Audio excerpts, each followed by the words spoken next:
All right. Okay. Yes, because that was pretty intense. That our first uh, hangout conversation, and yeah, actually, I knew there was going to be a further activation. It just seems like whenever those two forces come together, it's or whenever there's a transmission, also it's happening too. So it just ramps up in intensity. But Yeah. that's another story. That is, I mean, for sure. I don't know how often you get like transmissions, but my feeling is not to stop that. Sorry. My feeling is you have like there's like okay, I've been thinking about what you said about the battlefield and all of that, you know, everything just kind of being this final battle that we're all like living out right now. And I thought about that vibration of that even kind of not it's not a belief system, but kind of like a driving general tapestry of an idea for like what overall is going on. And I was like, wow, that definitely feels like it's story driven. There's a lot of emotional power behind that. See, there you go, there you go. Sometimes you get into this phase where you're like, your eyes go wide. No, because I'm And I right there with see you. Like I'm like yes, and I'm. it's right.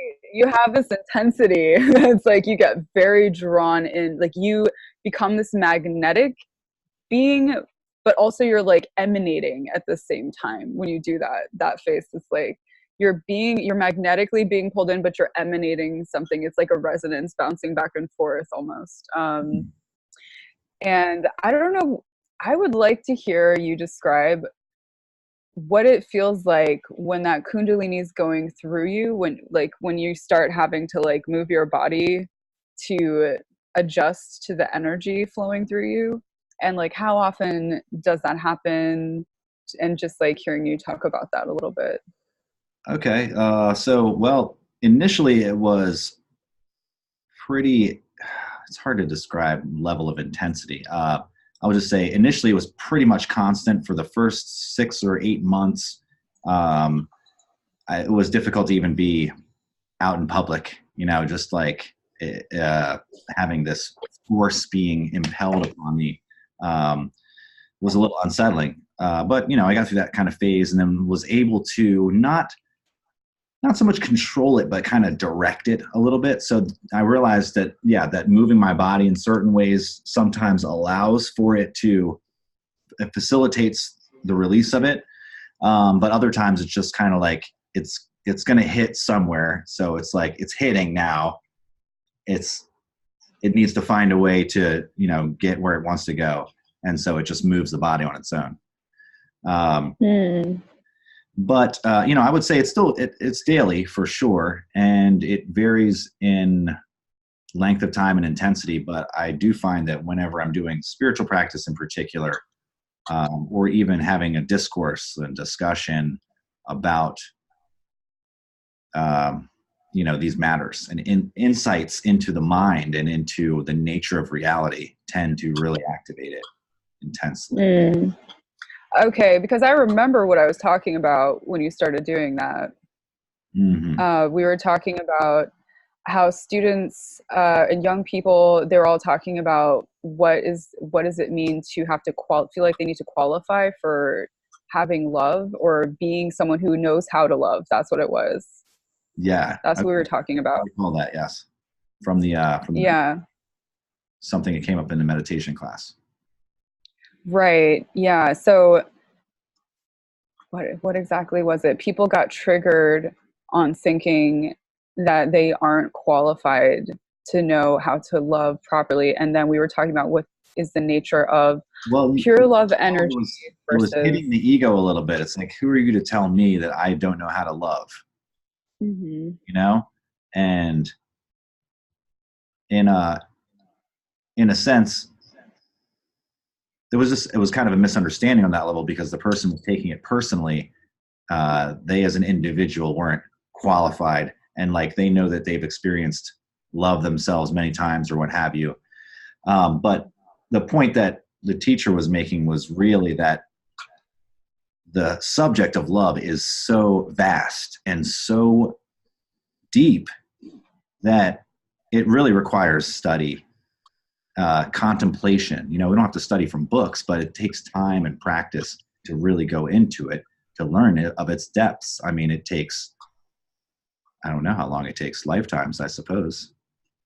Yeah, I guess really in this day and age, you know, we are obsessed with what we think love looks like.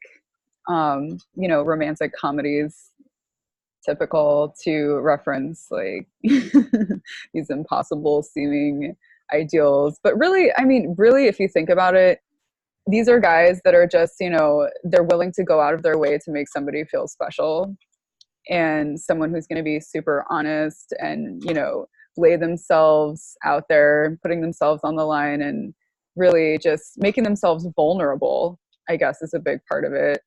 um, I don't know if you've watched Brene Brown talking about the power of vulnerability. No, but it's definitely been a topic that I have been exploring in great detail. I mean, for a while, just because in various levels, you know, in the study of the heart, I know that the places where I won't allow myself to be vulnerable is where I'm holding on and protecting, you know, and that's really where the work lies. Because the more I'm able to open up, release, allow those hurts and traumas to be recognized, accepted, and then, you know, allowed for, and then given space so they can melt away, and then a greater opening takes place. So that vulnerability is crucial to the flowering of the heart, but also even on a creative level as an artist, you know, performing. You want to have that connection with the audience, and you know, you want to be able to deliver a moving performance, right? And the way to do that, the more vulnerable we allow ourselves to become, it comes through in that space, because we're not trying to control the situation, we're allowing the emotion to come through. Yeah, Very deep yeah. with the process, and you know, in both cases. So uh yes, what else was on your mind about that? Well, I guess we kind of just started off at a random topic here, asking you about your Kundalini, then getting us into the emotional space of it all. Yeah, I mean, I had a, um, you know, we were loosely going to think of revisiting the ideas we were sort of discussing oh, great. in our last talk, Fulfillment. but you know, it's Yeah. fine for it to go wherever it goes.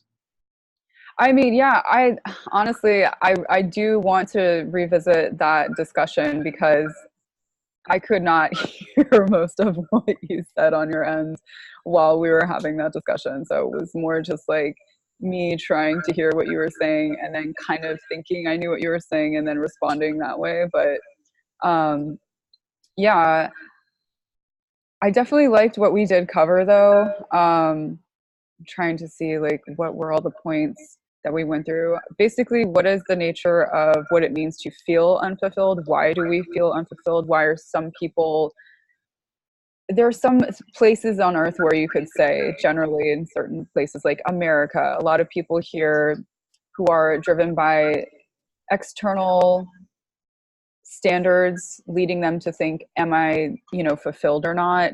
There's kind of like a, you know, a list of things where they feel like if I've done this, I should feel fulfilled. And then a lot of people get to that point and then look around and realize, like, I feel maybe even worse than I did from the beginning when I started, when there was still a sense of all these possibilities. And, you know, that sense of purpose of, if I do these things, I will definitely feel fulfilled because that's what everybody tells me. And then getting Ah, there and realizing like, oh man, I've been living a lie. Basically, I've been following so dedicatedly this yeah, list. I feel like people are starting to wake up to it earlier nowadays, but it's like it's such and you see a lot of disillusion, right? You see a lot of disillusion Right. happening with the youth because of that.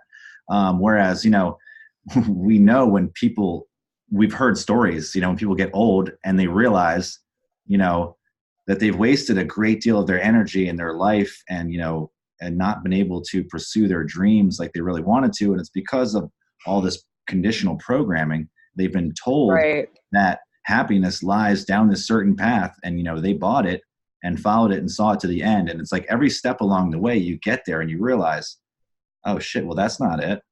Well, you know, you graduate Yeah. from high school. It's like, yes, okay, I'm an adult now. But now you got to go to college or pursue a career, and, you know, do that for a while. And it's just one thing after the next. You get married, you have kids, and then, you know, when we're looking for these things to fulfill us, we constantly find them as a source of frustration because nothing ever works out exactly the way we want it to. And we're holding on so tightly, trying to control all the pieces and Mm. place everything just right and keep it all in place. It ends up sucking a lot of the juice out of life, and it robs us of the experience of Yeah. along the way. Yeah, I like that. Sucks the juice out of life.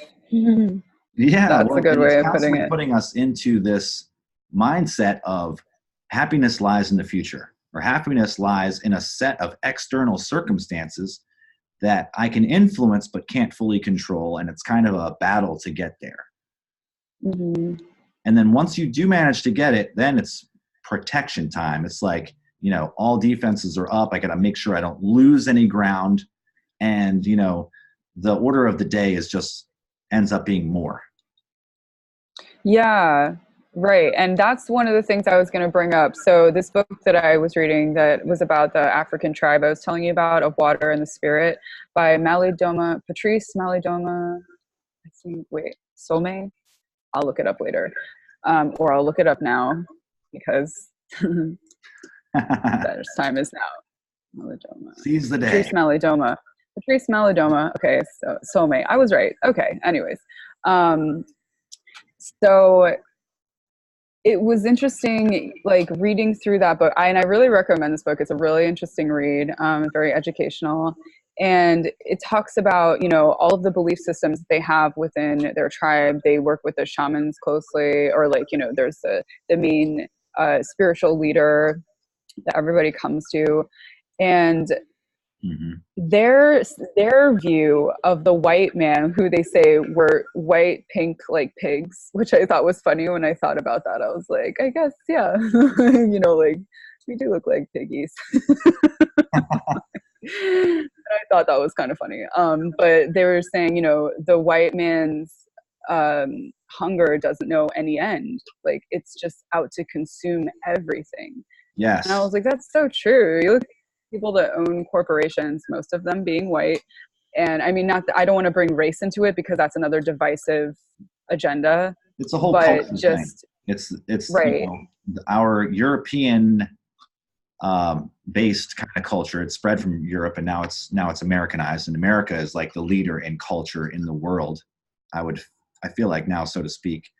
Um, and it's built on consumerism, and it's built on um, yeah, external, seeking gratification in external things. It's very materialistic.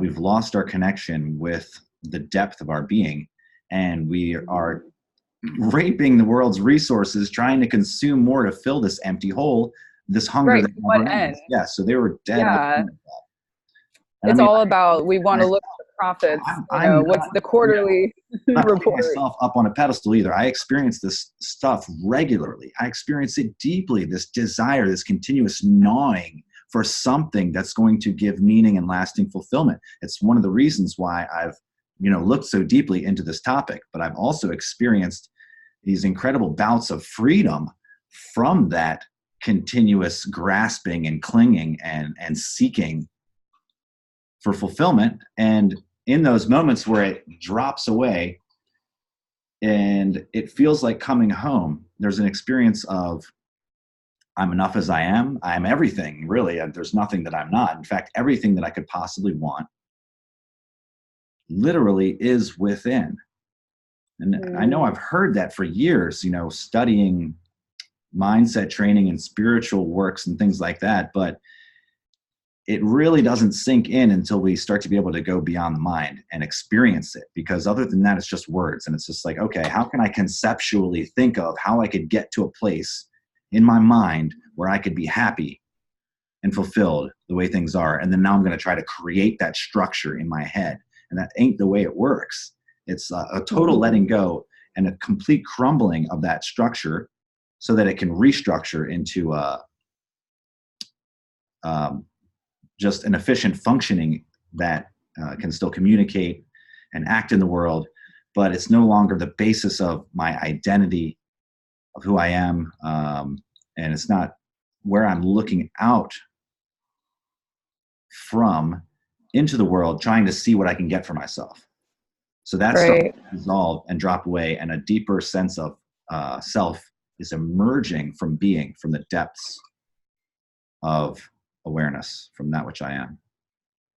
Right. Yeah. And, you know, that's a lot to get to. And I think you've been through a lot of shamanic journeys, even on your own, in a lot of different ways that, you know, you can choose to like go into or not in time as we speak. But I think a lot of young people are, you know, there's people doing ayahuasca ceremonies, for example, now.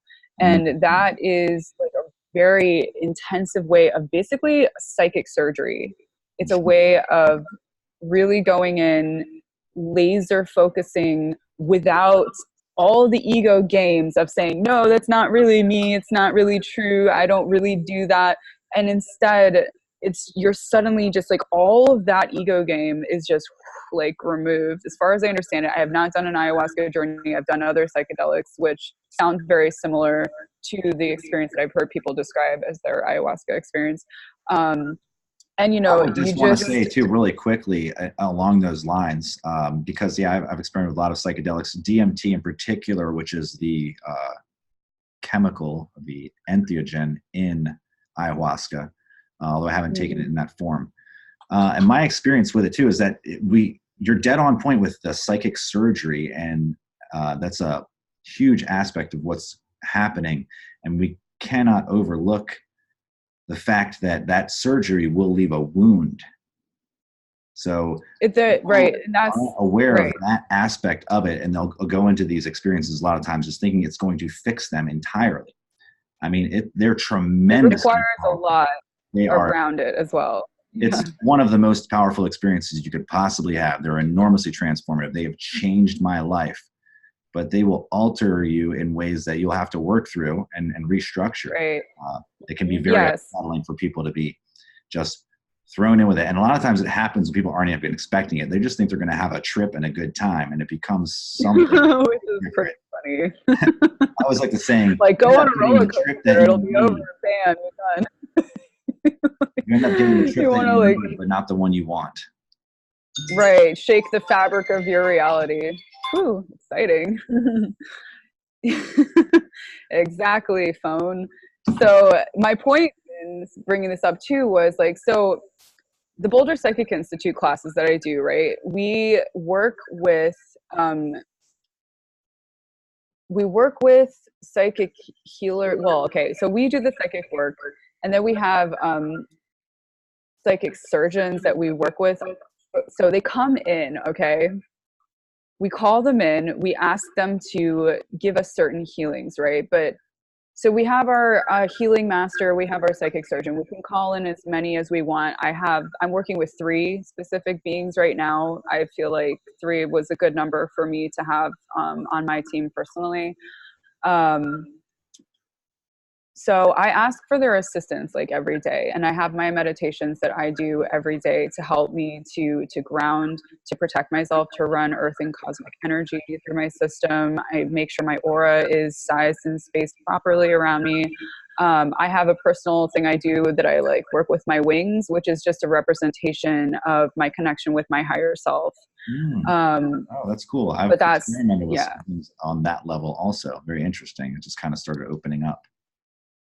Yeah. And so, and I do work with all kinds of things. Like I heal my house on the regular. They teach us meditations, do that. And then I throw in my own stuff too, usually to whatever they teach us. I kind of get creative with it.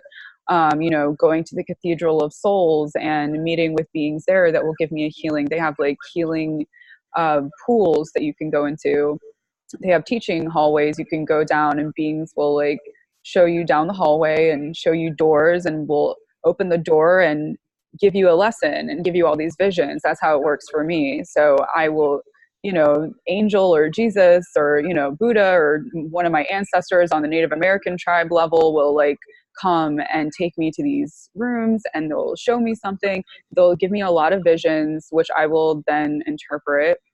And so, it will come in waves of all different kinds of like clairsentience, claircognizance, but it's all about, what we learn in our classes to focus on is the clairvoyance of it all, like seeing the visions and asking to be shown things in a specific way. So we learn how to do deprogramming on ourselves as well. And basically, this is like another layer of psychic surgery. You pull up your aura person and you ask to see, you have to ask certain questions, and then you look with that intent at your energetic body, and you see, where are the programs running in my system? How are they appearing? There's different ways that they manifest, and you ask to see it manifest within the system that you know how to work with. Like, are there pearls that are related to emotional energies that have stayed within your system somehow?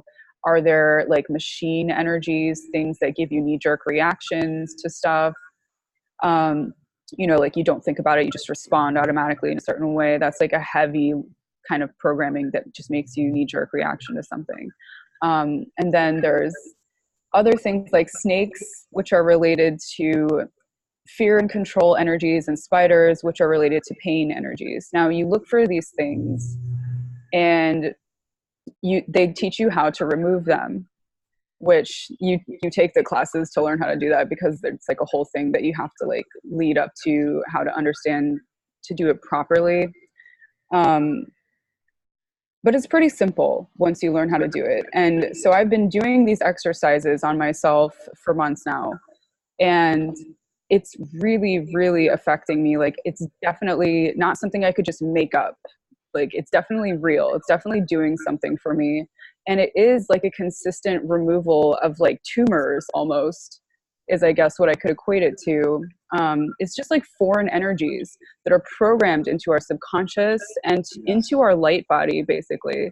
Mm-hmm. And you have to learn how to like ask yourselves the right questions in order to self-inquiry is critical. Yeah, right. The process. So there were times that I did psychedelic journeys, and I would even, maybe like the last time I did one was like a while ago, and I did feel like it was something I was meant to do. A guide of mine came and told me this was something that I needed to do, because I was so intensely stuck where I was in a really bad situation for a number of reasons, and I didn't know how to get out of it. So guide came to me and was like, you gotta stop fucking around. You gotta just do this. It's like the only way for you, because you've dug yourself in so deep, basically. And this is not something they would usually recommend, because of the nature of how intense and jarring it is. It's like, can be quite violent even. And this was like the craziest trip that I'd ever been on, the one that I did that day. There were so many different, like, it's like when you have a really long dream and the dream goes to a lot of different scenes and a lot of different places. That's what it was like. And I'm still processing everything that happened to me that night. Like, it was very intense. I'm very glad that I asked specifically for like, my archangels that I talk to every day to like be helping watch over me. And they were there. They definitely came through. They were like coming in through the person that was actually there with me that day. And I was like wandering off into the night without my shoes on. It was like cold and raining outside. And I was just like, I'm free now. I I almost got into some guy's Uber and just like went off. I was like, this is my planet. I own this place. Like I suddenly came to like this full understanding of how intensely powerful we are as divine beings. And I was like, this is my planet. I own this whole planet too. So everything is also mine.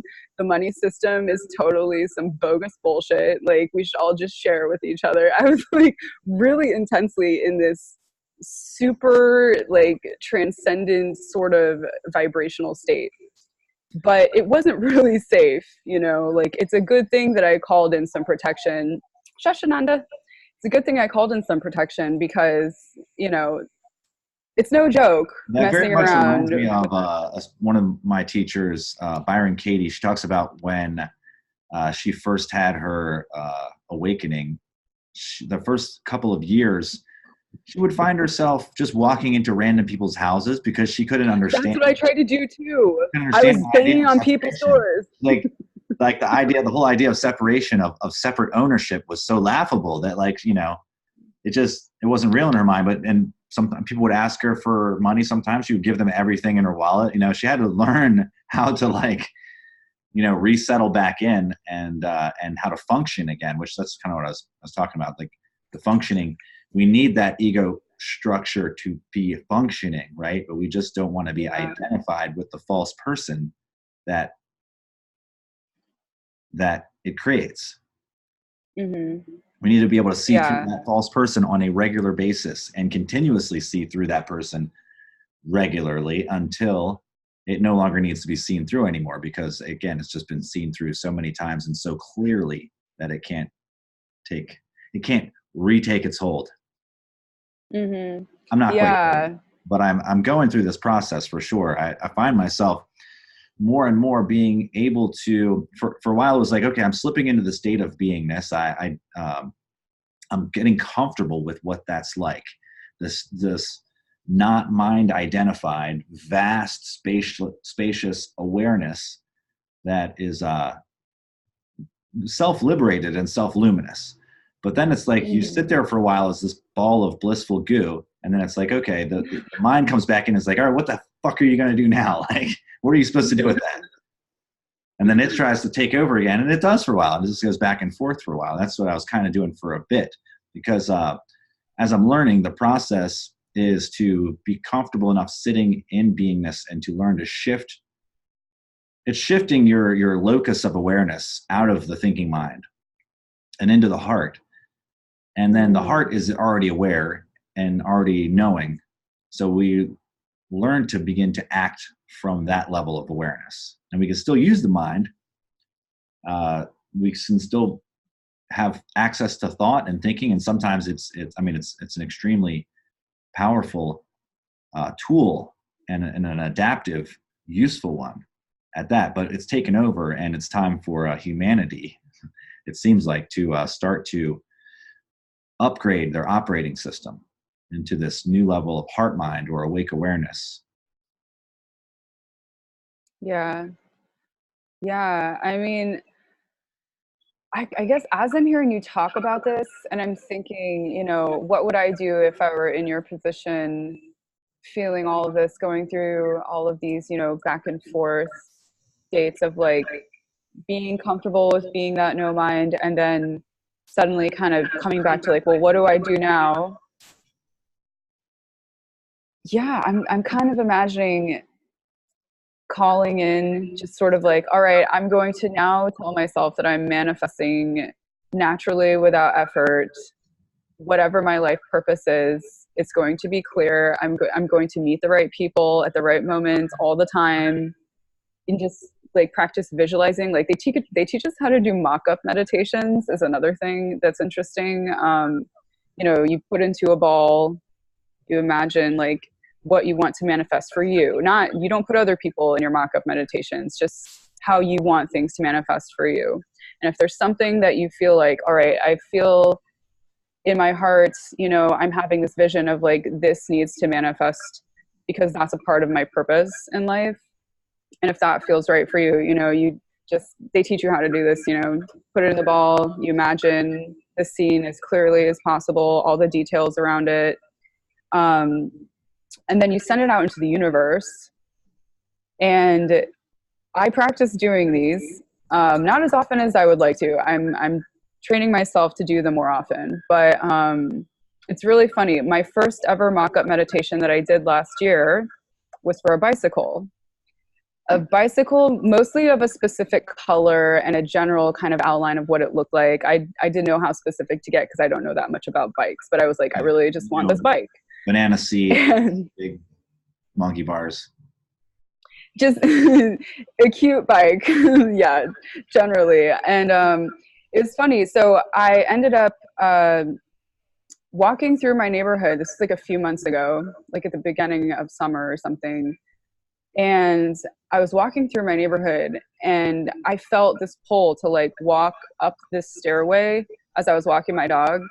And I walk up there and I look to my right and there's a bike that looks almost exactly like the bicycle that I had mocked up long ago. And I was like, oh man, maybe I'm finally in alignment to like receive this from the universe. So I was like, all right, I'm going to leave a note and see like, all right, how much do you want for the bicycle? I'm interested in it. Here's my number. And then they got back to me. And, you know, we were talking about it. I met with a girl. She was nice. She was showing it to me and stuff. And we were discussing how much it would cost. And I was like thinking about it because I was like, I'm not like flush in cash right now, but I can't just be like, hey, can I have it? So, because that would be rude. But then I was like, all right, I'm just going to mock up. Maybe she'll just offer it to me. I'm just going to mock up that this bike is going to come to me for free. I'm going to work on that meditation again. Maybe I need to water the garden of that intention. And then the next time I spoke to her about the bike, she's like, you know what? I'm just going to give it to you, actually. And she just gave it to me. She just decided to give it to me. I was like, yes. I was so stoked. I was like, man, it really works. Like, it might have taken a little while, but you know, I was going through a really huge, like all these transitions before I got to the place where I'm at now. And I feel like, you know, as soon as I was really more in a place where I was grounded, I was focused, you know, I was taking care of my body was a big thing. That's a big message that's been coming through a lot. A lot of people, they are not realizing the value of eating live food, like raw food. I eat the rainbow as much as possible every day when I can. Let me get my dog. He's eating a bottle. Hold on. Give me that. Okay. So I'm like, all right, I need red, orange, yellow, green, pink even with like the Himalayan salt or watermelon. Right. Yeah, And it's really been a man, something that has taken over my choices as far as diet and things like that for the most part. Is a lot of stuff is changing, but it's not intentional. Like I'm not doing it. Like I didn't choose to become a vegetarian. I don't even, you know, want to label myself as anything because, well, I'm still consuming fish right now, but I've been avoiding meat and like avoiding lots of things that I used to partake in, like alcohol and like coffee and things like that. And it's just like, yeah, there's no judgment around it. It's just like, right. You just know that it doesn't feel yeah, I great. just kind of repel those things now. It's like it's not on my radar for the most part. You know, I have my own issues I'm working with, but the importance of diet can't be overstated because if you Right. don't have a healthy, functioning, energetic system, you know, which is built on, well, the two have an interplay. One interacts with the other, so we can, you know, even if our energy has been flowing pretty well, we can't expect it to flow that well if we keep just letting the body deteriorate. And keep eating a lot of heavily processed foods. And I mean, honestly, a lot of people have been talking about how this is the year of no more excuses. This is the end of making excuses for ourselves. And I feel like anyone who thinks drinking is okay, like regular drinking, any heavy drinking is okay, you know that it's not. Like there's plenty of science and your body will give you plenty of signs that if you want to go out and get hammered, you're going to pay for it in one way or another. You know, your body is going to tell you that it's That's a real thing though. Denial is so strong that even if someone is aware of it, they can still convince themselves that it's not really a thing. And then right, the excuses that we make. Yeah, well, that's Right. the This. inability to recognize the truth, or an Mhm. unwillingness to look at oneself honestly, and Yeah. a willingness to be wrong, to have Right. mistakes, and to have had philosophies that we lived by that were fucking wrong, just ass Mhm. backwards. So yeah, that helps. But I wanted to mention something about your manifestation experience, because this kind of ties together with the whole idea of seeking fulfillment. Now, um, without you can tell you can respond to what your mind state was, when you were going through that process. What I've been becoming aware of more and more as I start to be able to live and act and create from that state of no mind or heart mind. It doesn't have an agenda, so it doesn't it, it knows it doesn't need anything for itself. Okay, so but there are still things that I want to create. There are still things that I want to do in life. But when we come to those things with already sense of fulfillment, then Mhm. if we imagine, um,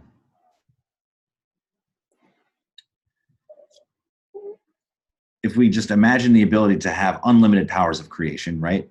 Would it would we get bored of it? I don't know. Perhaps we would, but that's really not what I I was. mean, that would take a while to It get would. bored of that, but I guess eventually. Maybe that's also why we have amnesia when we come back into this dimension. Oh, here's an example. Here's the thing. If we had uh, if we had desire, desire to have sex, right? To sexually interact, but we still had attraction. We Hmm. still felt intense attraction when we were around someone that we were attracted to, but we had no desire for sex. In other words, no sense of needing to fulfill oneself through that. But we, Right. but we still could. We still had the ability to have sex, but we didn't need or desire it, but we still felt attraction, and we could still enjoy sex. What would we do? Hmm. Oh, and also we had unlimited access to it. Right. Yeah. No. Good point. And I think that's what the future is going to be like. That's the way I see it.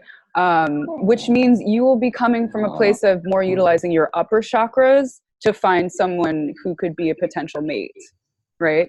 And then you wouldn't have to go through, all of these lusty scenes where you're like, I just need to get mine. I just need to bust a nut and I need to do that. And if I can do that, then Preach, everything else will sister. come after and I'll figure it out afterwards. But I need to get mine now. Yeah, if you didn't have that, intense lusty energy that was like, what's the phrase I keep thinking of? Delay satisfaction. If you can delay satisfaction and utilize your upper chakra faculties, like really kind of go more in depth with like reading who this person is to you. Are you actually compatible in the ways that matter? Like, what is it really about this person Right, that right. you And here's find the thing too, is attractive? when we're already feeling fulfilled, right, then we don't even need to delay gratification. We're already gratified. But then Right. Yeah. Good relationships become about play, right? And also a lot about play, because it's just fun, point. Hmm. feels good. And it also Right. has a lot of value, and intrinsically in many ways there's immense value. And then it's also just about, like you were saying, finding compatibility, because you can create together, and that can be a lot of fun also. Yeah, that's so funny. Somebody actually just said exactly that sentiment to me earlier. That's interesting. Yeah, just creating together, finding a way to both come from a place of having a deep, intimate relationship with the universe and yourself as being so connected and having fun on your own and finding a sense of like, oh, I understand deeper divine realities that you have to go on an inner journey to have this kind of knowing. You can't just be told this as a concept and you're like, I guess I get it. Okay, Yeah, ding. and you You get it have to. in a conceptual way, and then it's like we start to try to build a character in our minds, and then build compatibility with that character and everything. And it's a lot of effort and a lot of work, and then that kind of sucks again the joy out of it. Whereas coming from that fulfilled state, that already fulfilled state, it's not grasping, it's not needing, it doesn't need to control. So it's like, I don't need you to be the way I want you to be, because I don't, if you're not a match, then, we can move on. And there's no attachment there. It's like, we start to, when we don't have the sense of inner fulfillment, then we start to seek it in the other person, inevitably and invariably. We're seeking that fulfillment a lot of times in others in various ways, if we haven't found it and stabilized it within ourselves. So even in subtle ways, it can still creep up. And then it's like when the person doesn't live up to your expectations, or you fear that you might be losing a connection with them or something like that, then it's like all that grasping starts to take place, because I'm not enough without you. I need you to be this way. I need you to be here for me. Also, the way you make me feel, when you make me feel that way, like I can't lose that. Yeah. Oh my God. Like, man, exactly. And there's something I want to discuss, but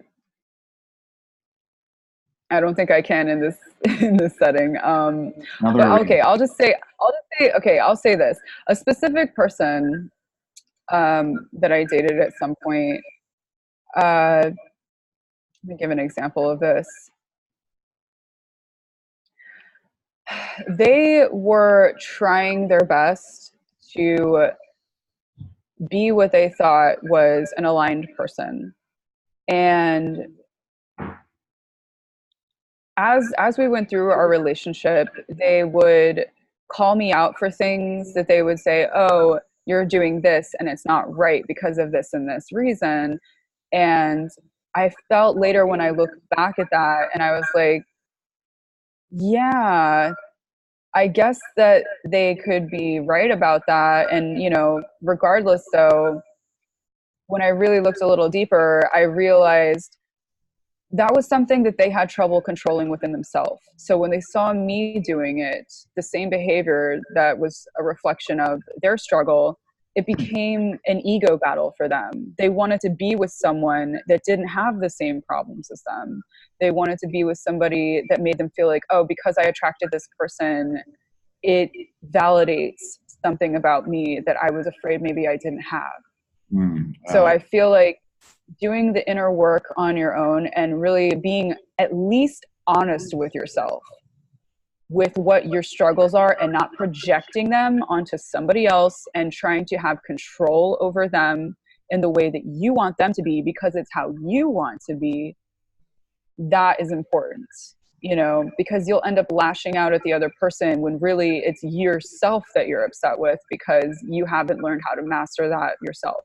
If you really had learned how to master that, you'd be not as triggered. You'd be probably more patient and understanding. That's why I think it's so important that it warrants really anytime we're pointing out someone else's faults, or trying to help them see their weaknesses or things that they need to work on, for instance. It's like a major cue that we probably want to stop and investigate that same dynamic within ourselves, because it may be there in a totally different situation or way that it's expressed. But if we look at the core issue, what's going on, why do I feel this way?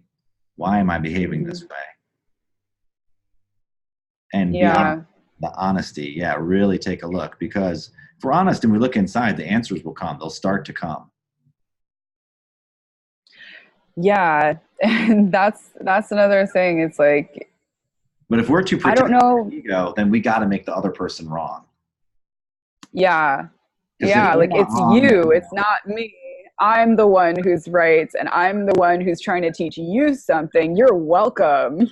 Like, that attitude is so, like, really, I mean, it's very off-putting. It's very ego-centered. It's not actually effective, the main point being. I've noticed that there's definitely, in my journey along the way, I love I love going into teaching mode and helping people to understand certain things, whether it be about learning music or about consciousness, different things. But I've definitely encountered many, many times in my process of coming up against resistance in the other person in some form, whether it be they don't like what I'm saying, or they disagree with what I'm saying, or maybe a lot of times they just don't understand what I'm trying to point out. Mm-hmm. And many times it has caused me to want to push, to want to force that person, to control that person into seeing it the way that I see it. And it created more resistance a lot of times. And what I eventually realized and recognized is that, well, first it started by, let me just say what happened. I noticed that this was happening. I encountered the feeling of resistance.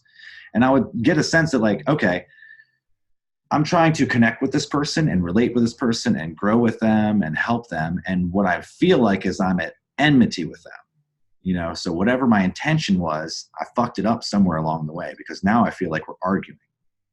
You know what I mean? So I lost it. I dropped the ball somewhere. So I had to figure it out. What did I do wrong? Where did I go wrong? Why do I feel this way?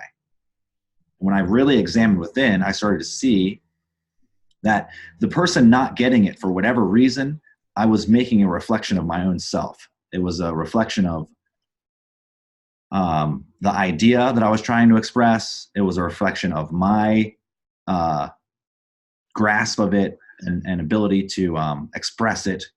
It was all this kind of personal stuff wrapped in it. And I felt like if I didn't get the person to see it, then I have failed in some way. Right. Like, who are you really trying to convince, them or you? The more you find yourself repetitively explaining. Why do I need this person to get it so badly? Why? That's what I really had to ask myself. Why do I need them to understand? And that's when it brought the truth out. Right. I need them to understand, because if they understand and they reflect that back to me, then it tells me I'm enough. It tells me my belief is good. It tells me my ideas are good. It tells me I'm a good enough person to explain this shit. You know what I mean? It validates me. It validates me. Right. So that's why the whole thing was. External validation. That, and I started to say, okay, well, shit, that's a kind of a shitty way to go about trying to get your point across.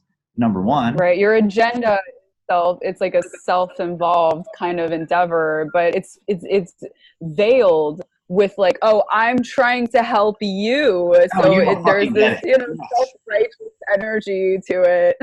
Like, I'm trying to do you a favor.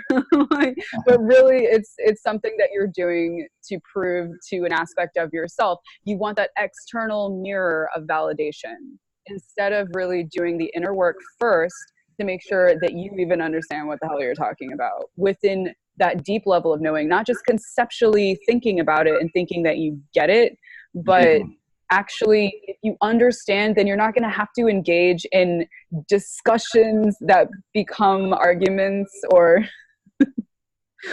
exactly what you just described. It has to stabilize too, because we can have the experience, we can have the understanding, we can get it beyond conceptualization, but then the ego kicks back up, takes control again, and next thing you know, we're right back in it. So it takes practice, takes some discipline and some effort initially. And, in all of the time that I've been practicing and studying and looking and discovering ways and means of liberating myself, not going to get very far without rigorous self-honesty and a willingness to ask yourself deep questions. Mm-hmm. Without making it be what is not about the other person, especially within relationship dynamics. If you stop making it be about the other person and instead take all the lessons at the end of a relationship and really be like, what did I learn about myself from this situation? Let me stop projecting, oh, this person did this to me and they were like this and this at the end and poor me, and I feel so dumb for ever being with them. Instead of all that nonsense, stopping and being like, let me look at my past relationships too and be like, why do I have a tendency to get into these same kind of energies with people? What are the similarities between the partners I've chosen? What are the similarities between these last few relationships where they kind of might have ended the same way, or we got into the same kind of argumentative patterns, and looking at what those people represent to you and figure out what is it that you're really trying to learn about yourself in these relationships. And it actually gave me a lot of clarity. Yeah, and not in that, those are such good questions, and it goes beyond the scope of relationships. I mean, just in everything that we're dealing with, if we learn to ask ourselves, why is this showing up? What can I learn from this? What is it here to show me about myself? Yeah. That's been critical for me, especially recently. Certain patterns have been cropping up repeatedly. And it's like, wow, when I have so much expansion and I'm in that stabilized, in that centered state for, a period of time or what have you, then to be snapped back into the dualistic, like extreme dualism too, not even just a little bit of everyday normal, but like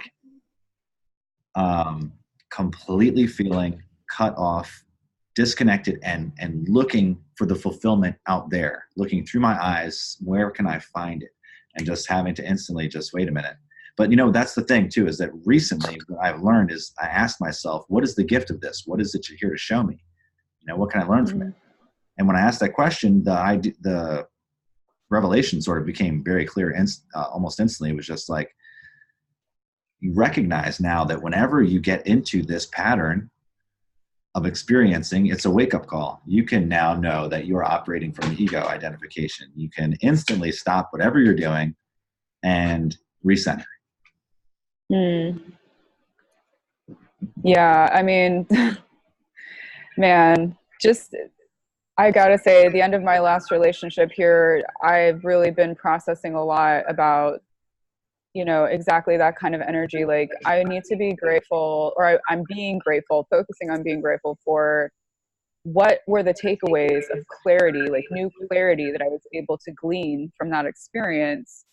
And it really made me feel a lot more empowered instead of being in that whole, and also, if this person is like messaging you and trying to like tempt you and hook you into these argumentative, like, shaming, blaming kind of games, and like trying to get you to hook you into to get a their reaction. vibration, right? Trying to trigger you. And man, sometimes it's hard when they know exactly what to say to you, because they know you well enough to know what your insecurities are, and they say exactly what they know that's going to really like cut you deep. And you're just like, oh man, oh, you got me, but I don't want you to know. I'm not going to keep trying to struggle back and forth with a knife in my heart right now. I'm just going to be like, let it go. Can have a discussion with myself. Like, when you show me this kind of behavior, it shows me that I don't need to be spending my time discussing stuff with you. If this is the way that you're going to treat me, I like myself too much, honestly, to engage in this level of behavior. Like, I'm going to just take what you say. I'm going to take it with the understanding that you're trying to get a response from me. You're trying to, like, justify everything to put you in the victim position. And you want me to try to justify myself to you, but that's what you're doing. That's not what I need to do. I don't need to play that game. Like, if I've told you, like, look, this is healthy for me to have a boundary with you right now because you said intentionally mean things to me, then I'm sorry, but if that's the level that you want to come to me at, I have nothing really to say to you, because I don't accept that kind of behavior. It's just like if you were to hear a friend telling you a story about someone came to them and said all these horrible things, you'd be like, well, don't talk to them anymore. You know what I mean? So learning how to do that for yourself and really be like your best friend, and stop being your own worst enemy, and instead be your own best friend and be like, I'm going to take care of me. That was horrible. I don't need to engage in that. Forget this, like, and moving away from that. And you don't have to be cruel back to the person, or you don't even have to, like, some people will say completely ignoring them is the best thing to do. Personally, I will end it gracefully, bow out as gracefully as I can without taking the baits, and moving away and just doing a lot of self-reflection and taking all of the lessons, like what is the pattern that I'm repeating? Why do I even need a partner right now in my life necessarily? Like it has to be somebody that is going to add things and going to bring that playful energy, that joyful energy. That is what I want. Someone that is already doing or done the work at least as much as I have. Really at least willing to be on a path of self-healing, be on a path of true self-awareness, willing to be honest with themselves. Like this is all stuff that I feel like, you know, when you look at what a relationship is really bringing to you and what you want it to look like, I feel like these are really basic things, but a lot of people don't have awareness about that, or they're just starting to get awareness of that and what it can look like. Well, again, So the reversal has to happen to where at least you start to recognize that ultimately the other person can't fulfill you, and right. and you can be allowing in a whole lot of pain, and it's usually as a result of attachments, right? And like a lot of times I was in the pattern with one relationship for a long time where I would break up with the person and we get back together, break up with them, we get back Mm-hmm. together. You know, Some people are used to that. it So was when you walk crazy. away, they're like, Yeah. oh, it's over. Wait, this isn't what I'm used to. I'm used to a person not having real boundaries and just like saying okay and letting me back in the door. Yeah. Yes. Very interesting. So, yeah, you have to get to the point to where you really mean what you say, really, really, really mean what you say. And then eventually, you know, I just got to the point where I realized that there was nothing that I could do that was going to make any difference really in this relationship. I just knew that it was never going to work out with this person in a way that would be harmonious. Or even They weren't delivering what you did if that it you felt did, like was in alignment. if it ever did, I would probably be long dead by the time it ever happened. Do you know what I mean? Because yeah, I that know what you mean. I was definitely like on my journey of self healing, but I was also very young in it. So it's like, you know, I still had a tendency to project constantly. Um, Very difficult when you're in that situation, but it's also a great way to bring up all of your shit so that you can examine it. And like that's the thing that bad relationships can really gift us with, is that ability to face ourselves at that depth and find out, you know, why would I allow this to continue? Why would I want this? Why do I feel like I need another person? Like, why do I need a relationship right now? Like why you're saying, you know, because you know, when we're hooked in, we associate the good feelings that we had, which actually came from within. The other person triggered that feeling within us. But then we don't see it that way. We see that other person made us feel this way. What they did was they Right. opened a door. They opened like a door or a window into a part of our heart that we didn't have access to before. Mm-hmm. If we project that feeling onto them, now it's like, well, I need this person or I'm not going to be able to have that feeling. Yeah, that's such a powerful insight to understand.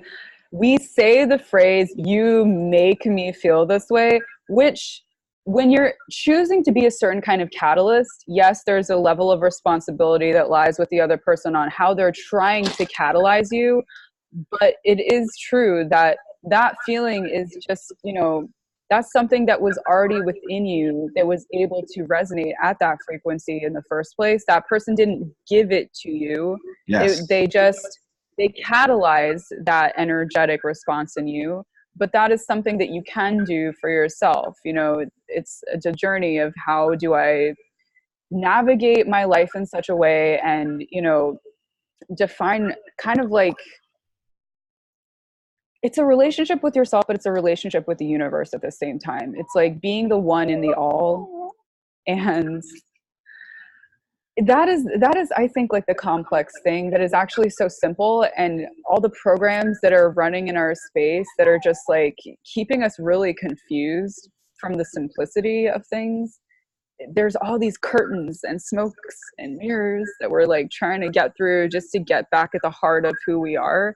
which you watch little kids when they play and they're just like running around like, I'm so excited, I found a rock or something, and you're like, wow, kid. They're like running around just like screaming in circles and they're just like, I'm alive. Like, we used to be like that. I mean, what kid didn't have those moments where they were just like ecstatic to be a piece of consciousness running around in a field of grass? I mean, we do try to like give ourselves time to play. You know, people are talking about that now, like give yourself equal time to like work, to play, and to like sleep or whatever. And so people are trying to come back to that now, but then there's the whole issue that a lot of people don't like what they do. They don't like the work that they do.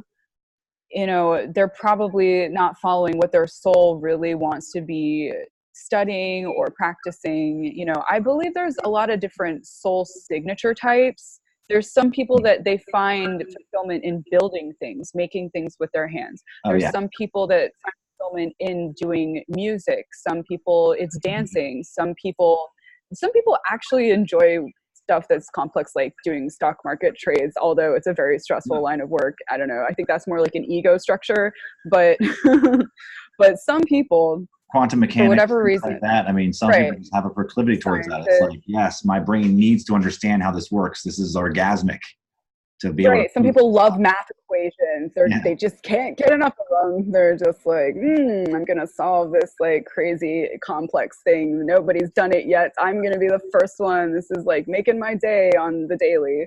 And that's the thing, is there's so many different kinds of soul vibrations that, you know, but you can find your soul tribe, like find your group of people that enjoy doing the same kind of work as you. Some people, they're meant to kind of just be leaders, and they're meant to work as a leader within like a certain, you know, like healthcare or something. They're meant to be like the head doctor, the head nurse, and that's like sort of what they came to do, was like to be present in this kind of setting and to be in this position, in that place, in that setting.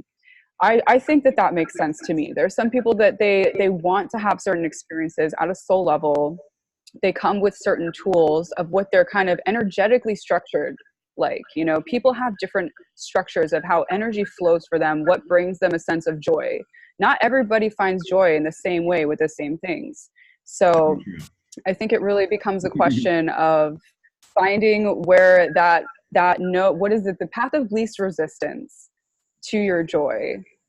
You probably heard the phrase to like follow your highest bliss as Yes. much as possible. Yeah. Yes, but So unfortunately, that's a that's big ask. often translated as follow your desire. And that, again, I'm going to keep bringing it back to this topic and this concept because it's just mind blowing to me. It's still mind blowing to me, and I think it's so crucial in our understanding and in our evolution as a species, as a consciousness. Um, just if I think about what do I want that's really going to fulfill me, what's going to give me what it is that I want, and like let's say um, I'm a singer and I want to have a Grammy, and so like that's my dream, that's my goal, that's what's going to fulfill me. That's what I work every day for. I get up and I work very hard, hours and hours and hours of practice and practice, and let's say I don't know, let's say I never get the Grammy. Well, then I just lived an unfulfilled life. Like, what was it all for? I mean, That's when you put an externalized validation onto the work that you do. If you're doing it from a place of ego, like, oh, I need others to validate me, I need to win this award, then you're taking what your joy is and you're devaluing the you're whole point of commodifying. it. Right. Yeah. It's like you're taking away the truest value, which is that you enjoy doing it. If you're doing it from a place of like needing your ego to feel validated, then that's inner work. You know what I mean? If you did the inner work and you had this relationship of like, oh, I do my energy work, I deprogrammed myself, I have a place of, actual conscious mind now that I vibrate in. I am aware of all the tricks and traps and games that are being put on me. If you really understood all that, you wouldn't give a shit about winning an award. You wouldn't need external validation for anything. I think, and you'd probably be better at channeling your creative force. You probably would win the award, ironically, but And like that's the thing. When that's we a whole come other thing. from a place of already self-fulfilled from within, the energy that we bring to all our interactions is much more powerful. People can sense when we have a need for them to be a certain way or to think a certain way or to hop on board with our, agenda. And it repels people.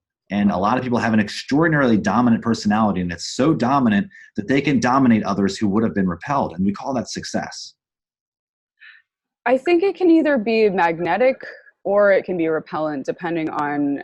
It can be, but what I mean is ultimately if the person isn't strong enough to resist their dominance, then they become a magnet for it, and then they start to become able to be used by that person until they regain their power. And so that's another aspect of this whole cycle that we haven't even gotten into. And this is Probably don't have time to get into that now, but that's that's the whole psychic vampirism aspect of it, where people are just the vampirism for their own benefit, and the other person thinks they're getting something from it, which is why they allow it. And they also think that, well, they're powerless to see from another level that would let them see that there is a different way of being.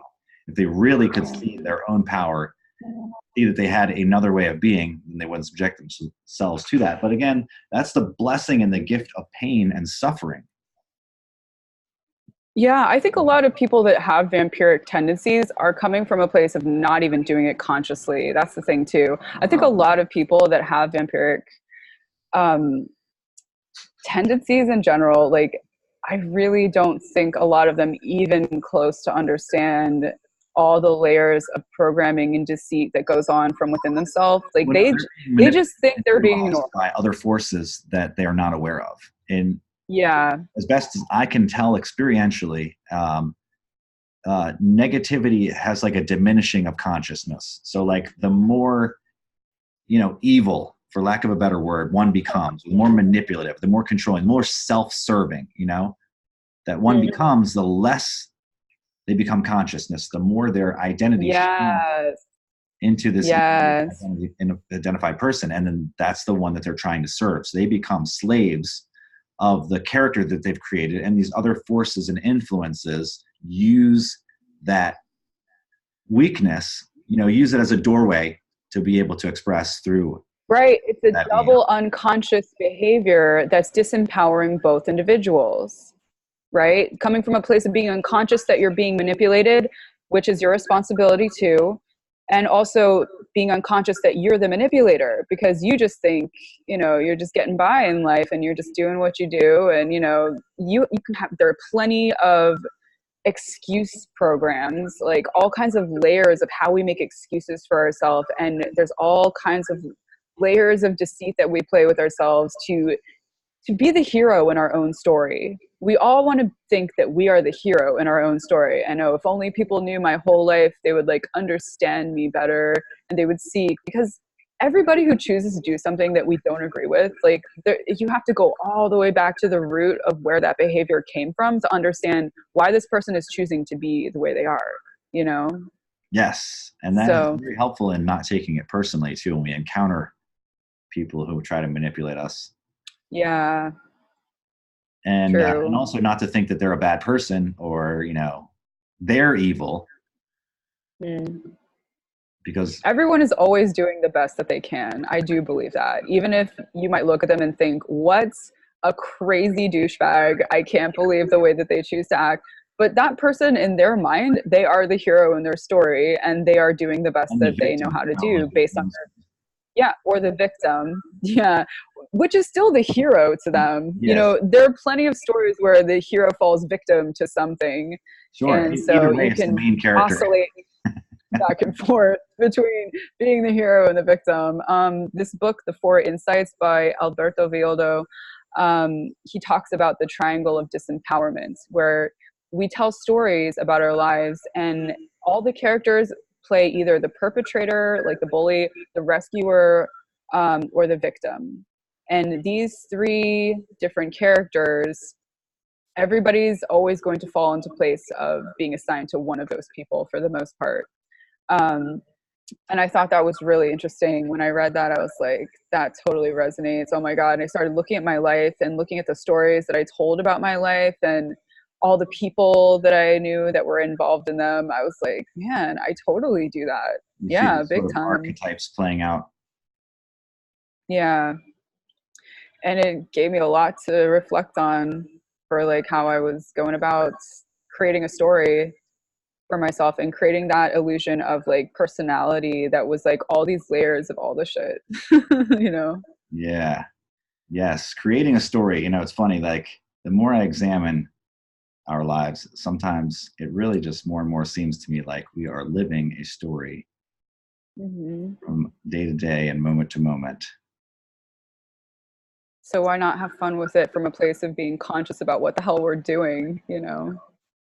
Yes. Well, why Trying not to enjoy the ride, enjoy the play? yeah, that's the whole point, right? Is finding your joy, finding whatever interests you, getting to the heart of that, and just allowing yourself to experience that as much as possible and not worrying, not sweating about all of the extra stuff, you know? There's so much extra stuff that's put on And us in again, this when we world. find that self-fulfillment and the inner joy, it makes everything very, very simple because now we don't need to go out in the world and find our joy and find, Hmm. you know, our fulfillment. It's already there. So now our number one needs are met. You know what I mean? It's like, wow, you got a roof over your head. Yeah, you got shelter, you got food, you know, and you have this inner fulfillment, like you have everything you could possibly ever need and more. And everything within you is made of love and bliss and Mm. ecstasy pouring forth continuously, effortlessly. That would be rad. That would be What amazing. do I want to do with that? What do I want to do with all that? You know what I mean? Like that's exciting. That's very intriguing to me. Yeah, And that was instead your of being, baseline is that you always could. what's that? If your baseline, your normal was that you always felt this like connection to source energy and you were kind of in like a natural blissful state, it would just your plateau would be amazing. It would be a plateau, but you would always be stable. You know, you could just feel connected. You could just know yourself, you know the universe, like you just have that oneness energy around you. Like I feel like I'm starting to get closer to that. It's gonna take I don't know how long to like remove all these other layers of things that are still in my system. Yeah, and I trim feel out them some like things. But yeah, the essence is already there for sure. We can't lose it. It's automatically already there, always. mhm. Yeah. So sorry, I think I cut you off. You were saying something. No, that's okay. So yeah, to have that as your baseline. So one of the things that my guru Baba Muktananda used to always talk about was that we should have a state of equanimity, of Mm. equipoise, so that we are unaffected by the ups and downs, by what happens on the surface of life. But we remain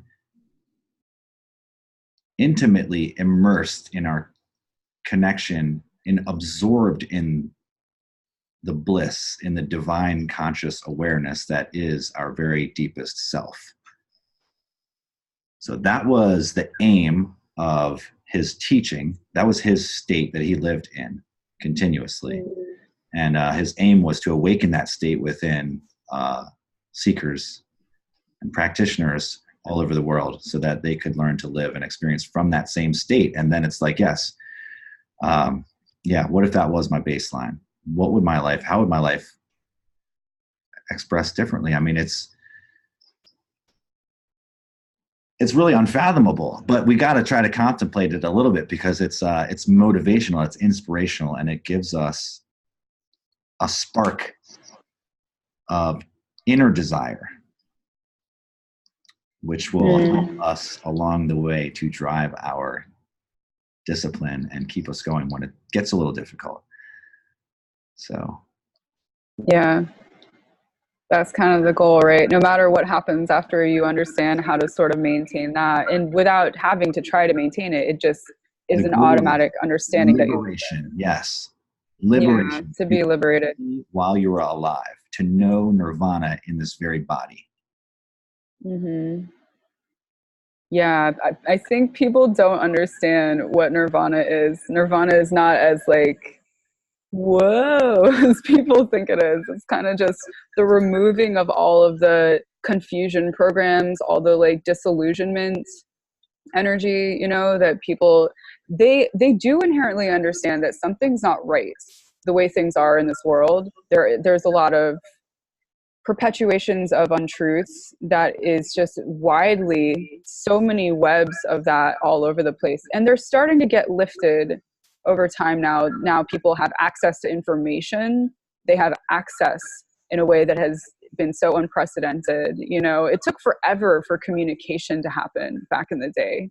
You know, sometimes you watch these movies or shows where, you know, they're back in time, like another time period, and you just start to realize, like, I'm sitting here with a phone in my pocket, Yeah. I can anytime tell anybody I want about anything. You know, Yeah, like, and you think hey, about the this bad just happened. information getting disseminated too, and how long it takes to be debunked Hmm. back then. You know what I mean? And You got to so go to a library, you got to like know how to like find the better be answers in a book somewhere. You got to talk to a lady that's shushing you. It's all like secret energy everywhere. But now you just like, I'm going to Google that really quick, and then, you know, 2 seconds later you have like 3 billion responses to like to what you're trying to find out. I mean, it's bananas.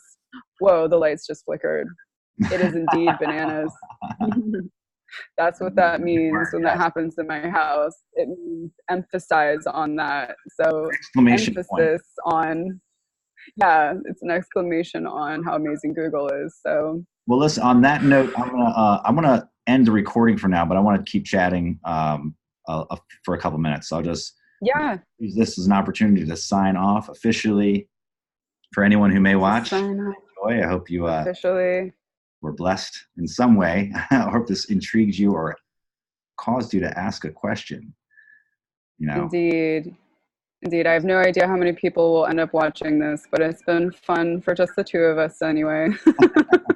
Hopefully somebody gets something out of it. enlightening. It was definitely enlightening to me. So thank you.